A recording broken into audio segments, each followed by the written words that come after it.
আসসালামু আলাইকুম everyone, welcome back to my channel. আজ চলে এসেছি আরও একটি মজাদার রেসিপি নিয়ে। আশা করছি আমার আজকের এই লোভনীয় রেসিপিটা আপনাদের কাছে ভালো লাগবে। আমার আজকের রেসিপি হচ্ছে আলু ছোলা চাট রেসিপি। চলে যাচ্ছি এখন আমি মূল রেসিপিতে। নিয়ে নিচ্ছি আমি এখানে সেদ্ধ করে নেওয়া 2 কাপ পরিমাণে কাবলি ছোলা। সারা রাত ভিজিয়ে রেখে আমি সেদ্ধ করে নিয়েছি। দিয়ে দিচ্ছি এখানে শসা কুচি, একটি শসা আমি কুচি করে দিয়েছি। 2টা দিয়েছি টমেটো মিডিয়াম সাইজের, বীজ ফেলে দিয়েছি। আর কাঁচামরিচ 5-6টি, আর আলু সেদ্ধ করে নেওয়া এখানে 2টা নিয়েছি। পেঁয়াজ কুচি বড় সাইজের, ধনিয়া পাতা কুচি দিয়েছি পরিমাণ মতো। আর এখানে নিয়েছি আমি টক দই 1 কাপ পরিমাণে। দিয়েছি এখানে চিলি ফ্লেক্স 1/2 টেবিল চামচ পরিমাণে। দিয়ে দিচ্ছি এখানে চাট মশলা 1 টেবিল চামচ পরিমাণে। সব কিছু দেওয়ার পরে আমি ভালোভাবে দইয়ের সাথে মিশিয়ে নেব।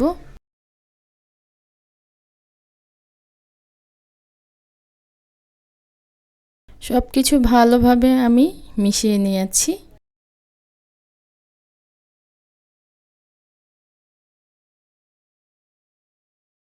এখন দিয়ে দেব এগুলোকে আমি ছোলার মধ্যে।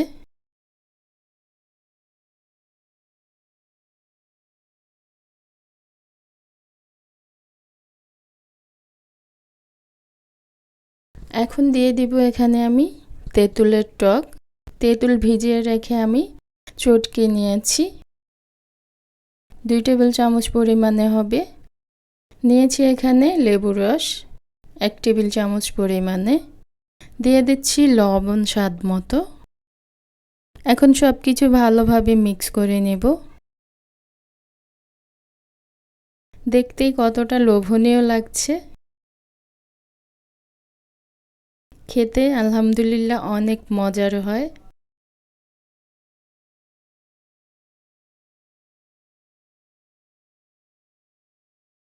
এখন আমি দিয়ে দিচ্ছি এখানে চানাচুর, খেতে আরও মজার হবে, কুরকুরে একটা ভাব আসবে। যেহেতু বাদাম আছে, চানাচুর, মানে সব কিছু মিলিয়ে অনেক মজার এই চাটটা, আপনারা ট্রাই করতে পারেন।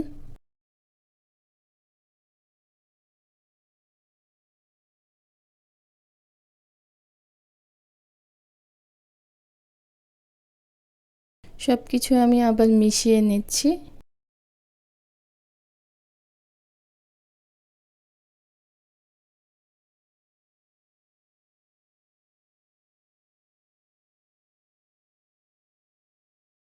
এই তো হয়ে গিয়েছে মাখানোটা।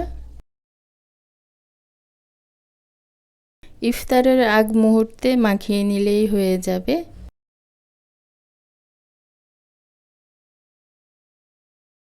উপর দিয়ে দিয়ে দিচ্ছি আমি একটু ধনিয়া পাতা, সামান্য চাট মশলা দিয়েছি, অল্প পরিমাণে দিয়ে দিচ্ছি, সামান্য পরিমাণে দিচ্ছি এখানে চিলি ফ্লেক্স।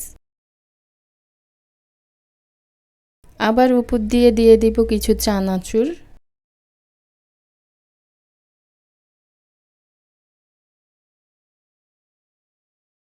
তৈরি হয়ে গিয়েছে আমার আলু ছোলা চাট রেসিপি।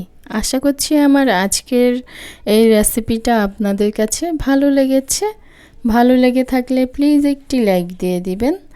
আর যারা এখনও আমার চ্যানেলটাকে সাবস্ক্রাইব করেননি, প্লিজ সাবস্ক্রাইব করে দিবেন। আজকের মতো এখানেই বিদায় নিচ্ছি, আবার ফিরে আসব নতুন কোনো রেসিপি নিয়ে। সে পর্যন্ত সবাই ভালো থাকবেন, সুস্থ থাকবেন। আল্লাহ হাফিজ।